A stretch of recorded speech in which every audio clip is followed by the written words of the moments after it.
Hey Life Church family, great to have you with us tonight for the third installment of our Cultivate Conversations. If you remember, we started these sessions a number of weeks ago now with Pastors Martin and Esther Story from CLM Church in Coventry. Then 2 weeks ago, we had a great interview with Pastor Neil Cameron from Apex Church up in Scotland. And tonight, I am so thrilled and so pleased to be able to introduce you to our special guests in just a couple of moments. I remember many years ago, we had a pastor from Australia visiting our church in Bolton, a guy called Steve Kennedy.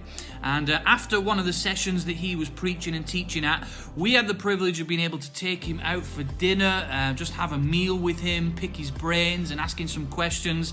And one of the statements he made, probably, 15 or more years ago now, is this. He said that every pastor needs to have a pastor.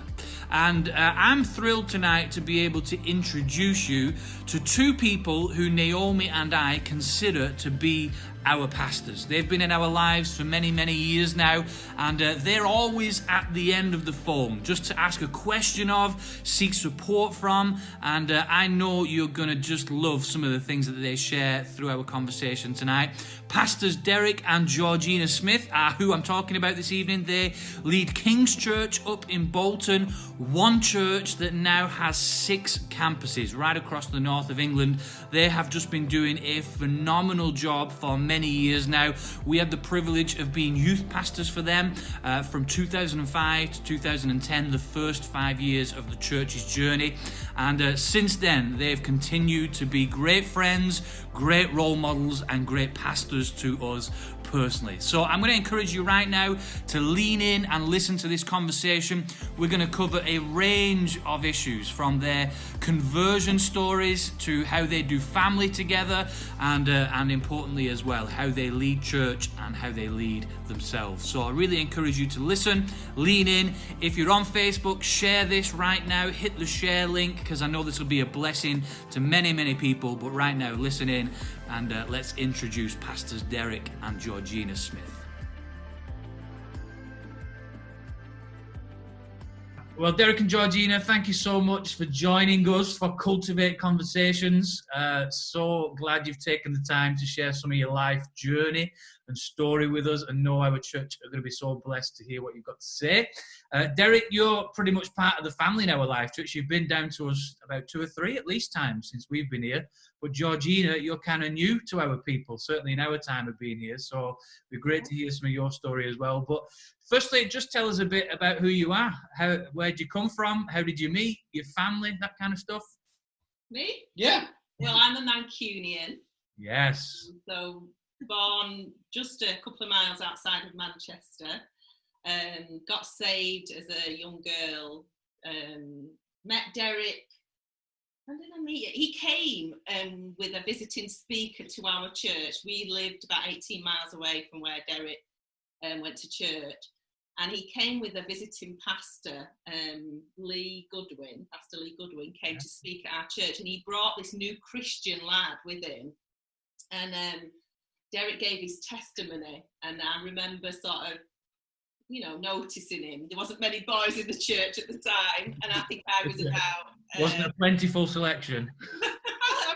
I think I was about 16 when I first saw him, and then our eyes met going out of church. He was on the door, shaking everybody's hand. I mean, I don't know what that was about, but he was shaking everybody's hand with a visiting speaker, and our eyes sort of met.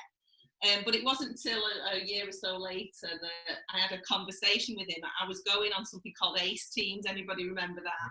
Yeah. Which is a year of your life he gave to serve God in, do schools work, travelled around the country, helping different churches, set up youth groups and stuff. And I was serving tea in my church at a youth rally thing that we used to do. And I was talking to this girl about the interview that I went on, and Derek was listening. And he interrupted and said, I'm going for my interview. So we actually went on ACE Teams together. And the rest is history. You don't want to know any of that, do you? But yeah. So how many years ago was that, Georgina? What year was that? I was 19 when I went on ACE Teams. 87. 1987. Wow. Derek's nearly 3 years older than me, so he was 21, 22. Yeah, 1987. Yeah. Okay. So that's And when we met. where in Manchester was it you were from? What was the church you were at, Georgina, again? It's called Evangel. It's in Failsworth, and Pastor Alan Hewitt was our pastor for years and years, and then he left to go to Newtown when I was about 17. Mm-hmm. Yeah. So yeah, that's my history. And I got saved under Alan Hewitt's ministry. My sister had given me a book called The Real Jesus, and I just remember reading it. You know, you're on a journey to salvation, aren't you? Mm. And it was over a year, I think, of just God dealing with my heart. And I just remember reading this book, The Real Jesus, and just going, wow. And I just fell in love with him before I actually made the decision to follow him, which was probably about a year later at baptism on a Sunday night, watching people worship, just watching their faces, that they had something that I didn't have. And then hearing the stories, the testimonies of salvation, it just, yeah, he had me at hello, Jesus. You know, it was just so real. So floods of tears, the emotion, everything.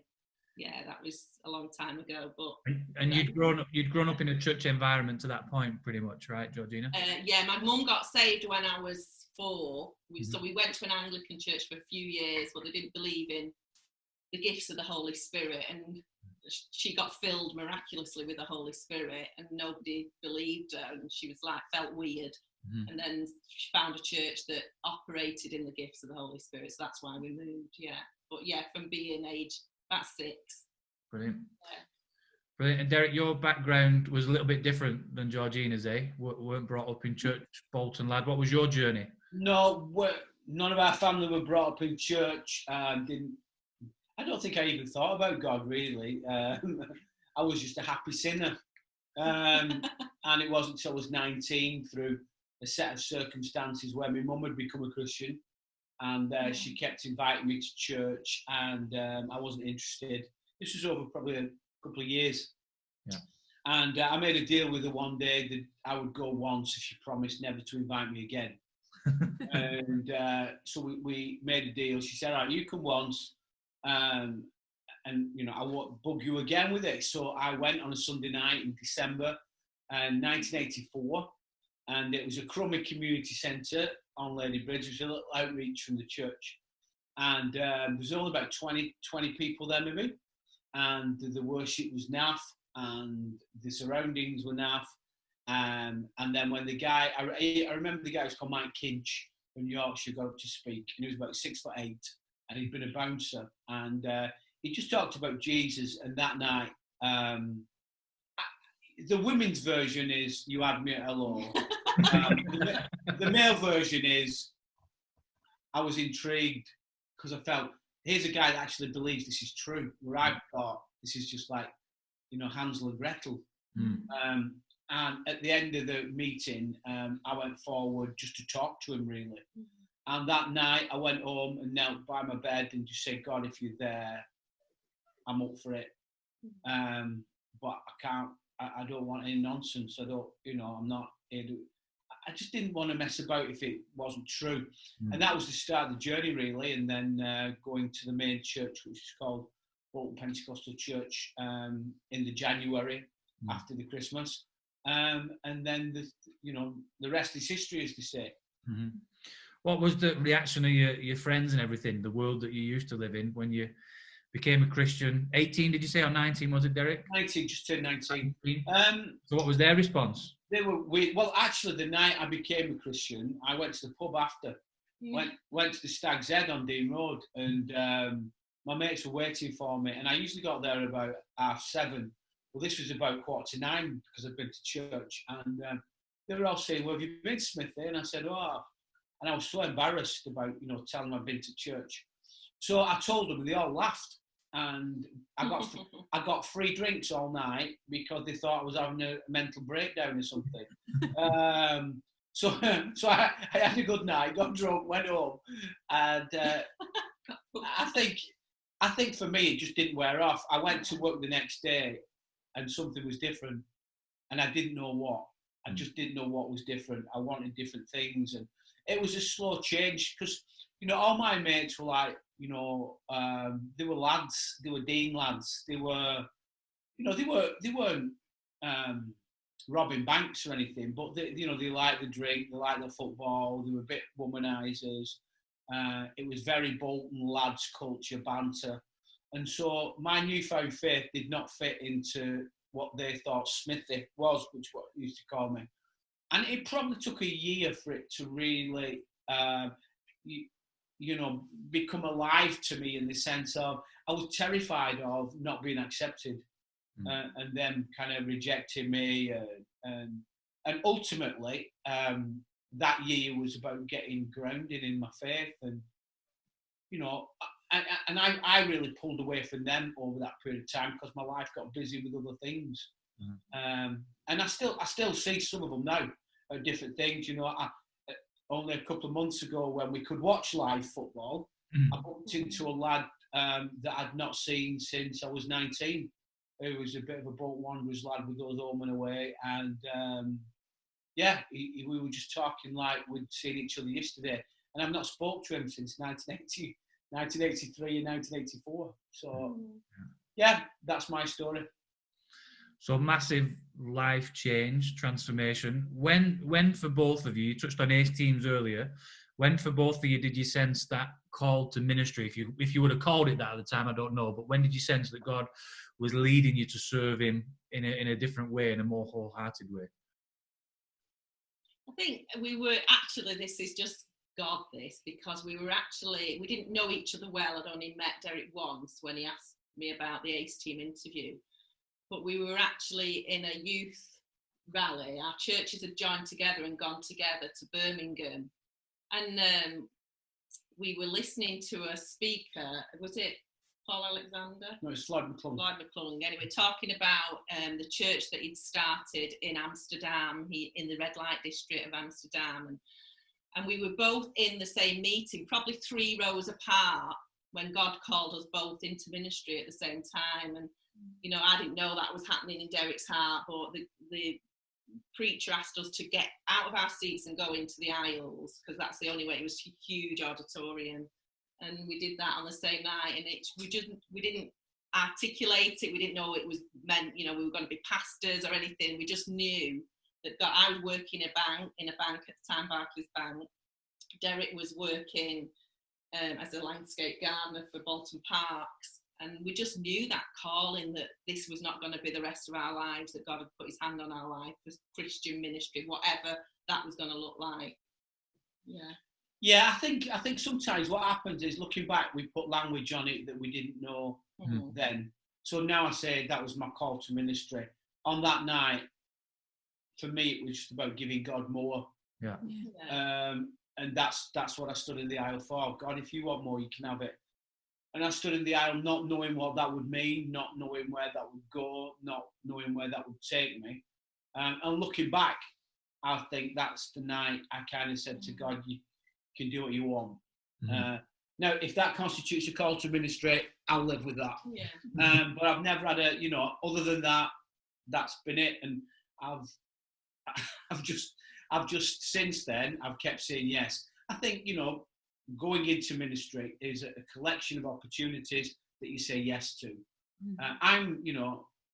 I'm slightly suspicious of people that just feel called to a ministry too soon. I think God calls you on a journey of becoming, not just that's what you're going to do. I'm not sure that works. Anyway, that's how we got together. That's how we got into ministry together. Yeah.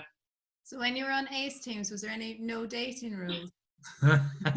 Yeah, there was. I'm not confessing everything publicly, but I remember the interview, and they said to me there was 6 AOG ministers who were big names at the time interviewing me, and I was 19 years old. And they said, there's a no. Sorry, Derek's phone's going. There's a no dating rule. And I was like, I'm not interested. I've not had a boyfriend for a few years. I'm not interested. I just want to, I'm sold out for God. That's all I'm focused on, blah, blah, blah. And then within 6 weeks of going on Ace teams, I was madly in love. And he was madly in love. It was like, yes, he was. And it was just so hard.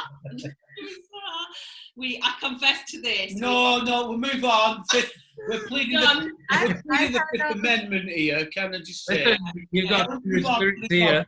The God bits, not the worldly bits. Did you? I remember the lady who ran the training house. It was her house, called Doreen Reese, and she said, "I find it really hard to tell you off because it just seems so right. The two of you are so right together. So, but I know I've got to sort of tell you off, but I find it so hard." So yeah, if you're out there, Doreen. If Ian Green is watching this, I do apologise for breaking the rule. Holding hands under coats on the minibus. All right, move on, Danny. Call them. Apart from the romantic side of things that seemed to take shape quite quickly, what were the other experiences on 80 teams? What do you look back on really fondly upon, or what do you have regrets about? How formative was that for you both as leaders? For me, it was brilliant. There were some really hard things that we did, and we weren't always treated brilliantly by churches, believe it or not. Most churches were brilliant with us, but we just had a lot of different experiences in a short space of time. I think, when you're young in ministry, you want to experience lots of things because it's just brilliant for you, grasping God and seeing what you want to do and seeing what you don't want to do and see how you would do it and how you wouldn't want to do it. And over the 3 years that I worked with Youth Alive, 2 on ACE teams, 1 on the schools team, we got to travel to hundreds of churches, meet hundreds of leaders, do hundreds of schools, speak to tens of thousands of kids and teenagers. And so for me, I was like a sponge. I was just learning everything, writing everything down, reading everything I could. And I think those 3 years helped really shape me for what I wanted to do in the future. I finished those 3 years thinking, I think I know kind of the trajectory of what I want to do. And the experience was brilliant. We worked in Lerwick, in the Shetland Islands. We worked in inner city London. We worked in leafy Devon. We went to Cornwall, went to Bristol. Lots of different churches, lots of different sizes, lots of different styles, lots of different kind of leaders. I always used to love spending time with the pastors. And some of them were brilliant and some of them were, let's just put it, less than brilliant. But I always wanted to watch how they preached, how they led, how they communicated, how they ran the day, how they spent the time. That was fascinating for me. And it was just a good crack as well, because I had a blast. We had a lot of fun, and I met a lot of fabulous people. Some of them I've kept in contact with, and one of them I've married. True. Yeah, exactly the same really as what Derek said. I think with me, just learning how adaptable I was. Somebody said that to me. We were different churches all over the country, different places, different homes we were staying in. And I think it's just really good for you. And we were serving in things that were out of our comfort zone. I was doing drama sketches, and mimes on the precinct and praying for people for healing. I remember this guy, I think he had one leg, and I totally believed, and I still believe, but I was there expecting this leg to grow and in this youth group, and we were witnessing we did some witnessing together. He used to put his name next to mine, so we'd get put together to do after witnessing.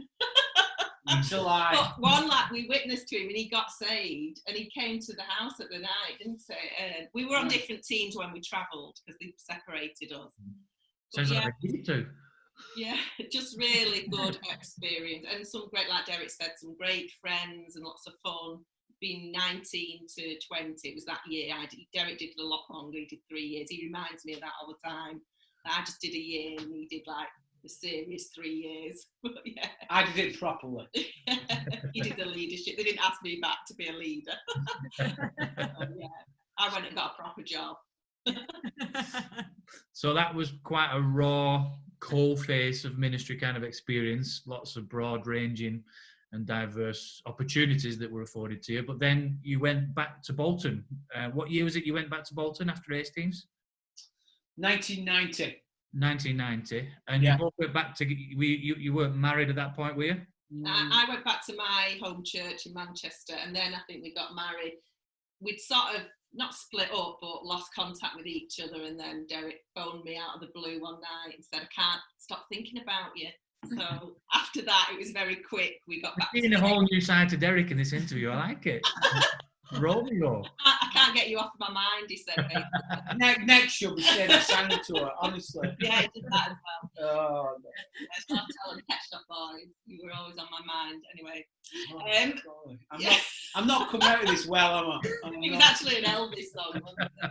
Around Warwick Castle, of all places. Oh, wow. That's fabulous. So anyway, yeah, so then he proposed in April 1990, and incredibly, we got married in October 1990, so just had a 6-month engagement. And that was because Derek had been offered the minister's role of youth pastor at BPC, and he didn't want to really start that unless he was married. Yeah. Really, the truth is, she could keep her hands off me. We have to have a short engagement. You know Moving on from that quickly, we might edit that out. My side of that, please. No, listen. Seriously, when we finished, when I was coming to the end of Ace Teams, a few churches inquired, was I available? And I didn't know really what for. And so because I kind of knew I wanted to stay in ministry, I didn't want to go back to landscape gardening, though I was quite prepared to. I had a few meetings with different people, and we chatted about moving to different parts of the country. But my heart was always in Bolton, and I just felt like I wanted to go home. The church that I was from, I felt they needed me in the sense of there was no youth pastor there. There was no full-time pastor at all at that time. And so my plan was just to go home, get a job, and be more active in the church. And then a couple of the elders from the church that you would know, because it was your home church as well, Danny, they rang me and said, could they see me? So I went to see them, and they said, look, we've watched your journey of 3 years. We'd like to offer you a job as like a youth pastor, which was all the wrong way around, do it looking back, because we didn't even have a senior pastor, and we were employing a youth pastor. And I just kind of, because it was Bolton, I virtually just said, yeah, I'll do it. And so it was September 1990. They gave me a key one Sunday night to open the church in the morning.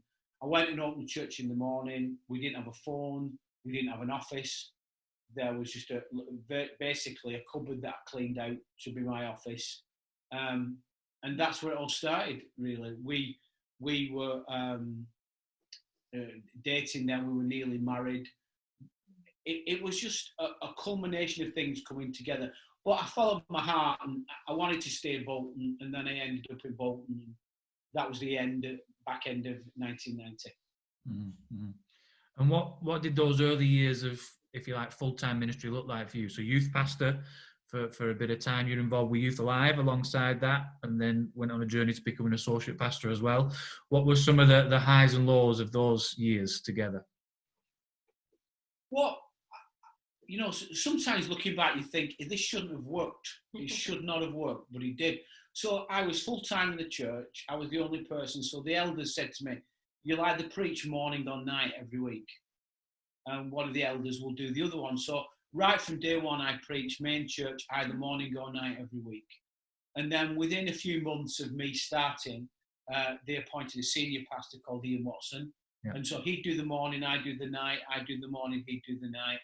We got on really well together. And but I basically had a few young people, tried to build a youth group on a Friday night, tried to make contact with the schools. That took about a year to really start to get into the schools, but we started to get into a lot of the local schools. And so it was just, I had no pattern to follow. There was nobody showing me how to do it. In 1990, I didn't know any other full-time youth pastors that I knew of. They were all in America.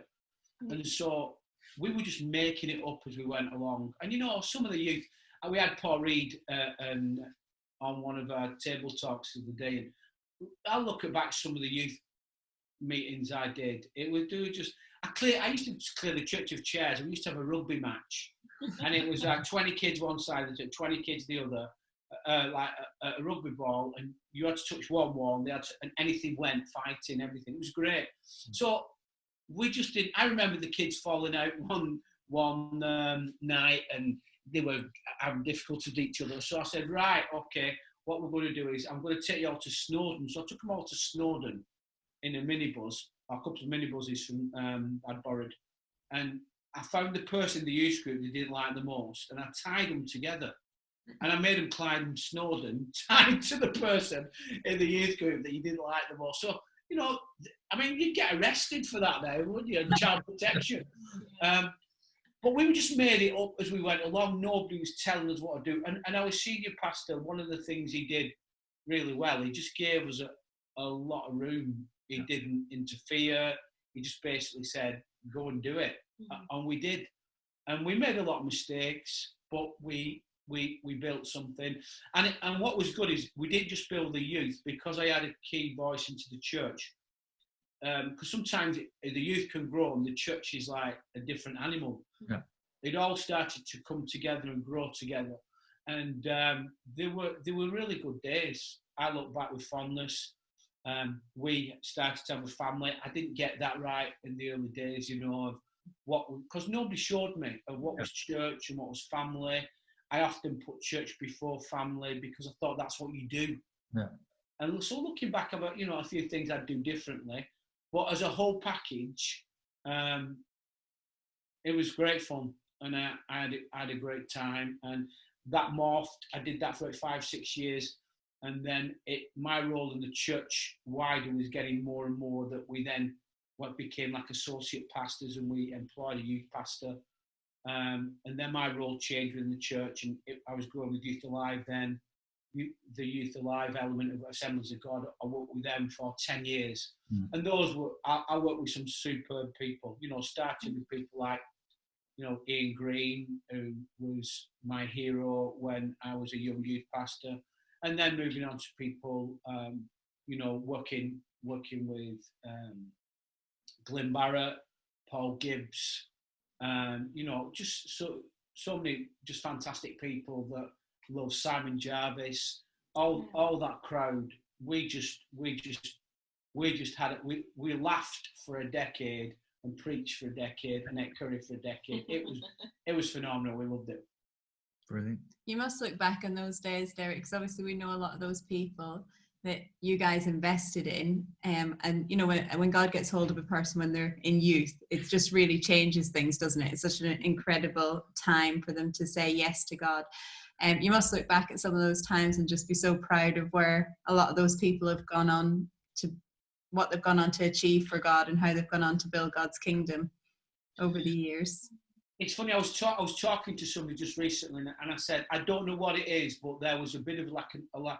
Yeah. You know, to put it in an illustration that Danny would understand. It's been very simple. Yeah. and Alex Ferguson and a class of 92, where a crop all came through of world-class players together.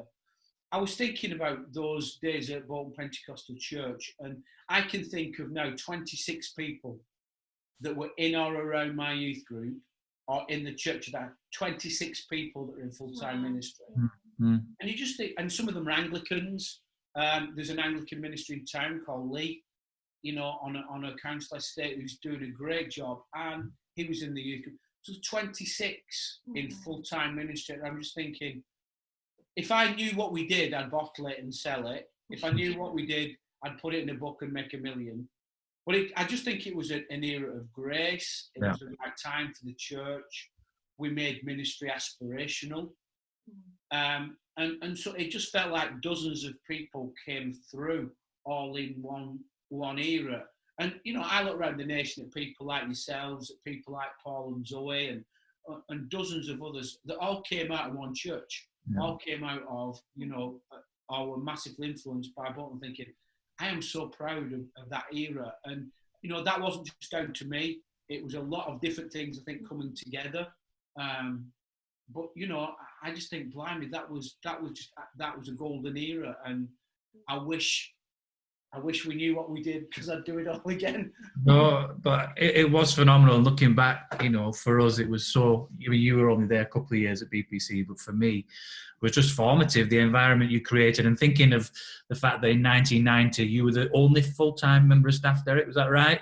Yeah. So it became in a 10-year period. You know what I mean? The growth and the development and the expansion, it was just unprecedented. And for me, as a young lad, and then becoming a teenager in that youth group that you passed on to Sue Stokes, then it was just incredible to be part of that era of what God was doing. How was it for you, Georgina? I mean, looking back on that, is there a different perspective you have on the sacrifice that was involved and what that entailed for you?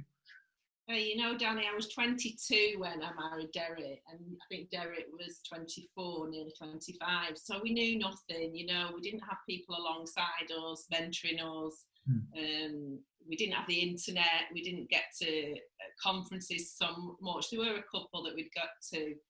So we just sort of made it up as we went along, really. And I was working full-time in Manchester. Derek was dropping me off in our little yellow Fiesta that was mine before we got married, became his.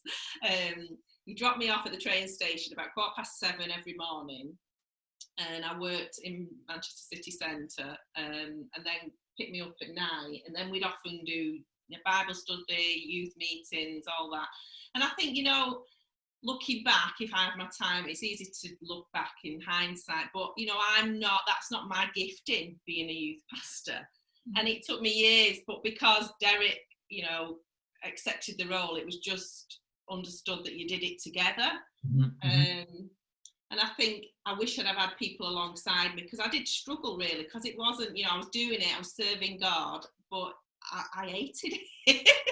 That's the truth. I was like, I've got to go to the youth and play rugby and go you know what I'm like. I'm a girly girl, and I got alongside some of the girls in that time, but it wasn't really what my strength was. So yeah, if I ever could mentor anybody again, and just find out who you are. And I think sometimes there's a lot of expectation put on you. I was a young girl, and I let that expectation be put on me. I had to have everybody round for tea. I think we went through the youth group at one point that we had to have everybody round for tea, and just these expectations that sometimes you get from other people as well. And one of the things that I'd do again is just manage that expectation, be more self-aware of who I am and where my gifts lie, and have those conversations. But we often got into a routine of doing stuff just because that was expected of you. Yeah. You know what I mean? Yeah. It took me a long time to learn that. Yeah. But thank you both for all the sacrifices you made, because we wouldn't be who we are doing what we're doing now were it not for the investment, all the seen stuff, but also the unseen stuff that you put into making all that possible. But then 2005, King's Church was launched and pioneered. We had the privilege of being part of your team and journeying that through for 5 years with you, those kind of foundational years of King's. Talk us through a bit of that journey. What brought that about, and what were some of the lessons you learned pioneering a church that you could never have learned anywhere else doing anything else? Wow. How long have we got? How long have we got conversation? I think, without going into every detail, to be in a church for 22 years, which I was, and the last couple of years to gradually realise you're in a church that isn't going to be... I realised there was a church in me and it wasn't the one I was in. And that was a very, very painful lesson that I did not want to acknowledge. And fought it. Back June 2005, my journey at Bolton Pentecostal Church came to an end. And we had to think about what we wanted to do. I knew there was a church in me. I knew that. I didn't know where it was yet or what it looked like. I just knew there was something in me that had to come out, and it couldn't come out staying where I was. So we left not knowing exactly what we were going to do. We had a few interviews, had a few options to go abroad maybe, or go to different parts of the UK to pastor. But, I just couldn't get Bolton out of my heart. I've just always felt, I don't think everybody has a geographical attachment, but I think for me, it pretty much was. And I came to the conclusion, I left, got a job in school, but I wanted to stay in Bolton. So we left in the June. By November, we decided we were going to open King's Church. Well, we decided by about September, and we opened King's Church. I think it was November the 30th or October the 30th that year, and it was just a small group of people that wanted to build something slightly different and wanted to just have a go. We weren't sure what the church would look like. We just knew we wanted to have a go and put a different foundation in from the beginning. And I think that's what it was. It was just a group of people having a go. And you guys were part of that. You were very young. And, I was 39. So I was just, I'd plenty of experience, but I thought, okay, we'll see what happens. And I'll just see if it's in me. And those first years were quite difficult because I was working in the school every day and then coming home and doing church. And, you saw behind the scenes. You didn't see the paperback book version that this may be one day. You saw the snot and tears and blood and guts version and not having any money. And, in those early days, some of the people we relied on were just hopeless. But you had to, because that's... You're not referencing us for those first... No, you were stable. But, you have to use what you've got, and you just... So that those first 5 years, I think it took 5 years to find our feet to get to what we knew, what we really wanted to build. And those were the 5 years of incredible growth. I think those 5 years, I probably grew more than I've ever grew, but it wasn't in the sense of my preaching or my ability to lead. It was all backstage stuff. It was all me, dealing with me, dealing with my ego, dealing with my value system, dealing with needs that I had, dealing with just stuff that is realigned us for great strength now. Yeah. Being focused but not driven. Having a genuine love for people, remembering that we're here to serve. Church is not there to serve my ministry. True. My ministry exists to serve the church. And just revisiting some of those things. I think also, I'd been full-time, of those 22 years I'd been at my previous church, I'd been full-time 16. And, I'd been preaching to people, and we'd seen the church grow from, 100 to maybe 500-600. And, I was wondering, did these things that I'm preaching, I wonder if they work in the real world, not in the ministry world. I'm going to work in a school where, I'd never worked in a school. I'd not worked in an administrative or a leadership responsibility. I'd only worked as a gardener, landscape gardener. And then seeing that all the things that I'd learned in church were invaluable and can easily move in any walk of life. That was brilliant for me. So I thrived in that school. I loved it. And I saw my skills were transferable.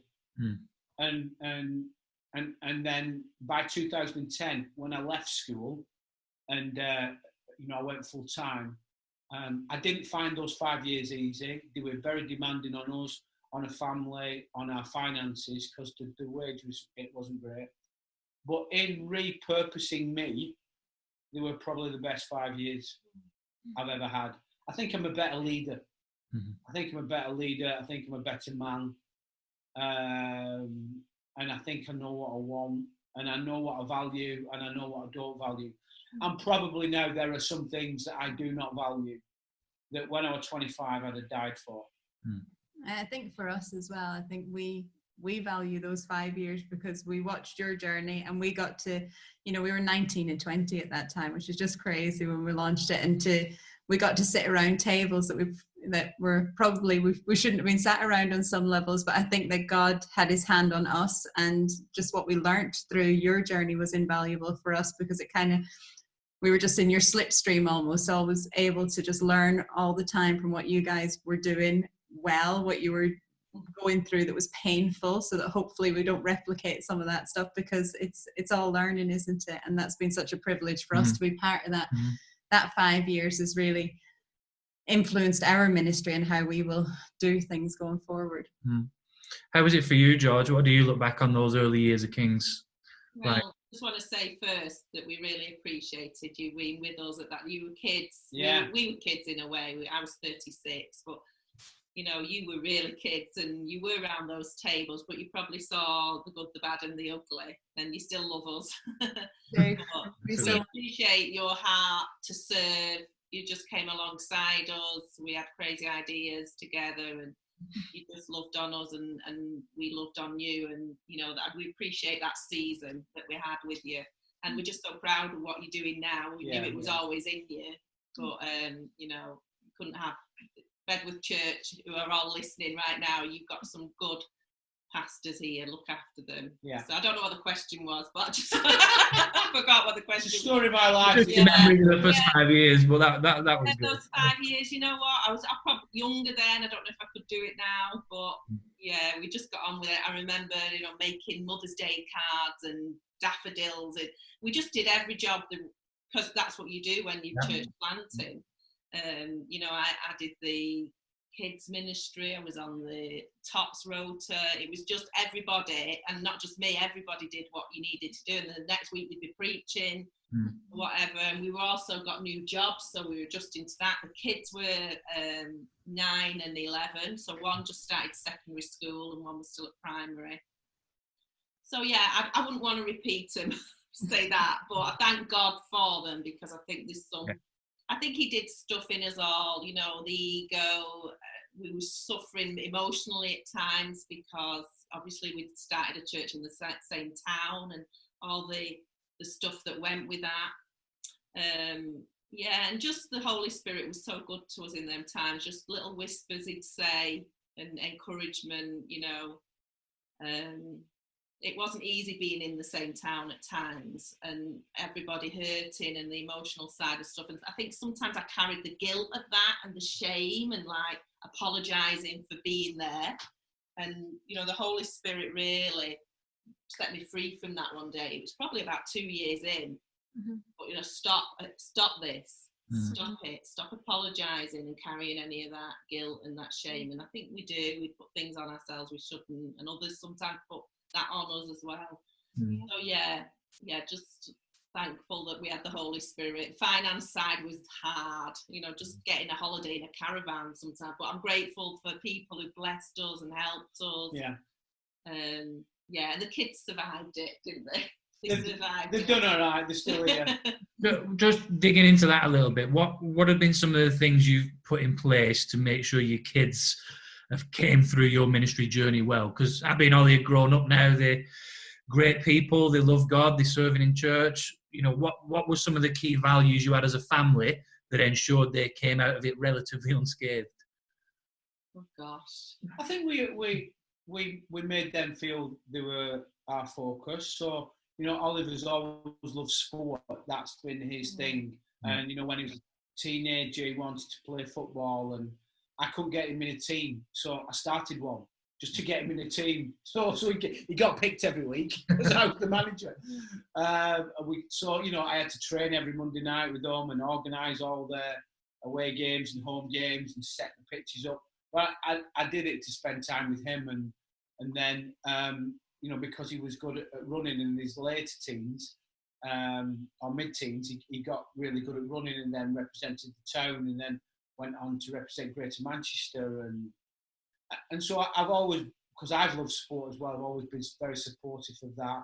So they saw the church side of things, and you know, they've made sacrifices because mum and dad have been in ministry, but they've also had a lot of blessings because mum and dad.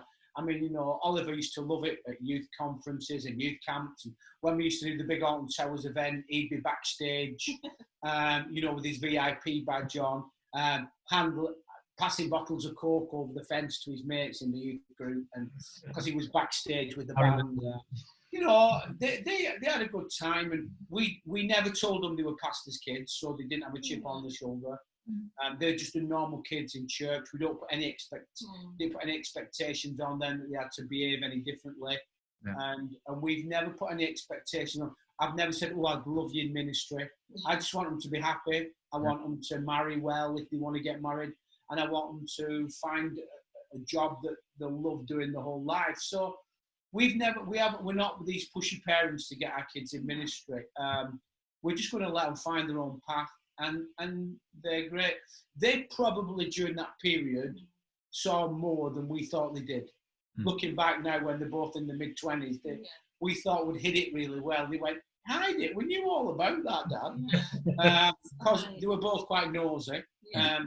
But they're incredibly loyal. They're incredibly protective, particularly their mum. I mean, you know, my kids. I mean, they love me, but they absolutely adore their mum. And they've made it plain to me on several occasions that if it's ever a choice, they're with their mum. They've told me that. So, you know, we just spent time on them. You know, we never said things like, "You can't have it because we're in ministry." We've always found a way of getting them stuff that they've needed, school trips and things. And you know, we've made family life normal and fun. We like eating out. Yeah, we can't get rid of it. You know what? Can't get rid of them. Well, one lives in her own apartment now, and even when we're going on holiday, they like just expect that they're going to come with us, and they love family time. So we've done some things wrong, probably made some mistakes, but I'm not living in regret. But to be honest, they love spending time with us. So yeah, both of them. Particularly when I'm paying, they love it. Oliver was saying about taking me on holiday the other week. I'll take my mum. I'm like, what 24-year-old wants to take me? I've been once with both of them separately. I can't believe that. So that's good. Reminded me then of a story whenever we got married, and it was up in Aberdeen, and we booked your hotel for you, didn't we? Because you were coming up for us. Yeah. Speaking at the wedding, and Oliver went in, and I hadn't done a hospitality basket like you might have got sometimes, but he went in and he seen the minibar and he said, "Look at all this cool food Naomi and Danny have left." I was like, "Don't put that on my credit card." Let me. Probably thought it was a hospitality basket. Not from all the preaching trips that he'd been on, that it was a hospitality basket, but I hadn't done one that time.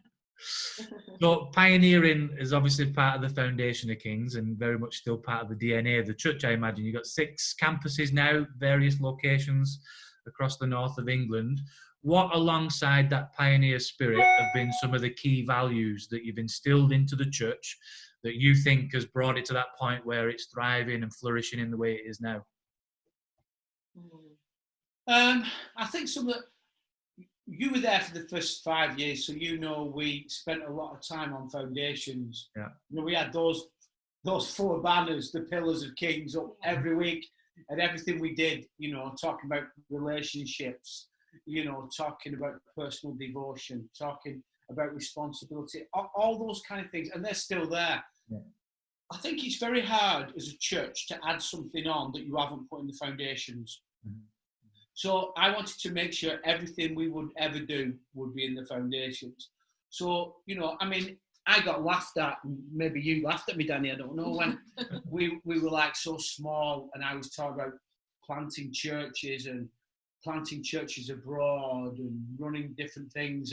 And we didn't have any of that. But I thought, if I don't put it in now, I'll never be able to add it further down the line. Yeah. So everybody that comes on board knows that's the vision. That's what we're going to do. So it's not a surprise when we say we're going to do something in a second campus. So I think for me, it's about keeping things really fluid. You know, keeping things where you're prepared to try stuff. I think so often as a church develops into an established church, you start fearing trying things because you've got a lot to lose. You've got a lot of people to keep happy. You know, you want to keep people on board with the giving, and you know, you need tens of thousands of pounds just to pay the bills. And I think sometimes you can stop taking risks and having a go. And you know, because you've been around me, I hardly ever put God's name on anything I want to do. God's told me. Because I think it's it's just damned if you do and damned if you don't. Just say, why don't you say, look, I'm just sensing we could have a go at this. And if it comes off, we'll put God's name on it. And if it doesn't, we'll blame Danny. We just don't have to make everything, let's just keep things fluid enough to have a go at stuff. We're going to try an outreach. We're going to try a new church plan. We're going to try pioneering something abroad. We're going to try a new partnership. We're going to try doing things. So, one thing that I've been talking about for several years is about wanting to start a primary school. Well, we're not there yet. We may be three or 4 years down the road of ever doing that. But the day we do it, it won't be surprised, because I've talked about it for 7 years. Well, the day we planted King's Blackpool, it wasn't a surprise. Why? Because I told the church we're going to start a church in Blackpool for 4 years before, having no contacts, having no money, having no idea of, just having a gut of thinking Blackpool would be a great place to plant a church. So I think we kept things fluid, don't allow things to become too static. Keep believing in people. You've got to keep trying people and giving people room and letting people flourish or fail, because either tells your story. And if people don't flourish, moving them on quickly. So all those things have been really, really important to me in the ability to respond to things really, really quickly. I want to have a structure in place at King's where if God says it Monday, we can do it Tuesday. Yeah. And not where I've got to go through a whole process of meetings and convincing reluctant people. We never put reluctant people in position. Yeah. Why? Because I haven't got the emotional energy to spend my life trying to convince you to give this a go. I just want people to are daft enough to say, let's give it a whirl. Let's have a go at it. So I think those are key elements for me, that our foundations are really solid, but our operation is really fluid. Very good. Very good. Yeah. Anything it's a bit like Jonathan and his armour bearer, where it was Jonathan and the armour bearer, where he says, perhaps let's just go up against the enemy, and perhaps God is with us. And I think we've always had that attitude is, well, perhaps it might not work, but perhaps it will. And more often than not, I'd say 99% it does. Yeah. So it's that journey of faith and trust, isn't it? Yeah. My leadership style is, God, I'm probably going to have a go at this. You're going to have to tell me not to. So I don't need a green light, I need a red light. So I'm going to think about it and then probably have a go at it, unless God says really. And a couple of times over the years, God has said no. I remember a few years ago, maybe 3 years ago, being in a church in Manchester, and I'd been kind of helping them for a while, and then the guy who was leading it came to me and said, I'd really like you to take it on and become a campus of Kings. Now, my initial reaction usually would be, let's see if we can make this work. But I just got a real check, like, this is not the right thing for you to do. This is good for him, but it ain't good for you. And so, that's so God works for me. Just give me a red light. God, and I'll stop. But other than that, all lights are green. Yeah. Very good. Very good. And kind of pulling this to a bit of a close, because we could probably go on forever. But what in summation of your entire leadership journey, what would be the key kind of lessons that you would pass on to someone who's got aspiration to be involved in leadership at any level in church? What would be some of the key things you'd want them to hear based on your experiences? I think do you want me to start, or do you want to? Well, with me, I think it'd be honesty. Be truthful. Yeah. I've often shoved things in suitcases spiritually, because I thought, well, what will people think if I say that? Will they judge me? Will they?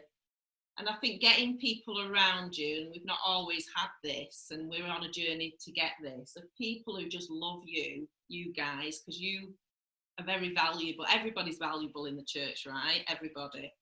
But you're key in the church, and people, you need to have people around you. Their purpose is to love on you, to see what you need, to ask you if you're tired, do you need a break, have you got enough money?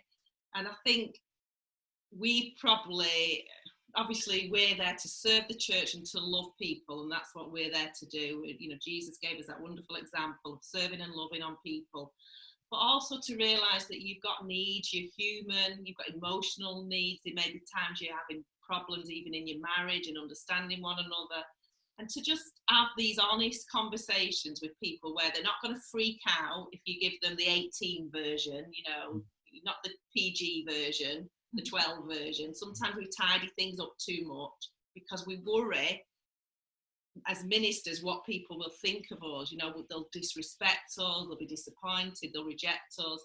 And I think to build a team, or to at least people who you know you can trust, they love you, they just want the best for you. And I think, you know, looking back, that's one of the things that I wish I'd have learned earlier, or created that earlier. Just to have the honest and sometimes the difficult, you know, conversations with people, to be truthful. I mean, I think it says in James, wisdom is first of all pure. And that word pure means truthful. It says peace, loving, and all the other things it says, but to be really truthful, and to be able to be truthful, you've got to identify your own feelings as well. You've got to go, why am I feeling like this? Why am I feeling stressed, pressured, fearful, emotionally hurt?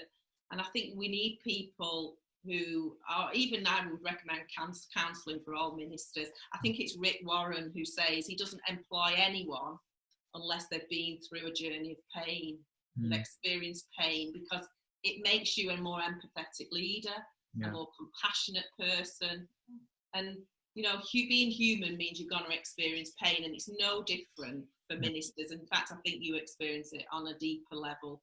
And just getting people around you, the whole purpose, their actual ministry is to love and serve you and get you what you need emotionally, physically, financially, spiritually. Make sure they look after you. I think that's one of the things. It sounds selfish, but it's not. It's actually will leave a better long-lasting legacy for the church. You know, they understand this sometimes in the world. They look after the key CEOs and blah blah blah. And I'm not on about, you know, you have sports cars and holiday in Bahamas every year. You know, you can go to that extreme. And I'm not on about, maybe people listening have experienced ministers who are like that. I'm not talking about that.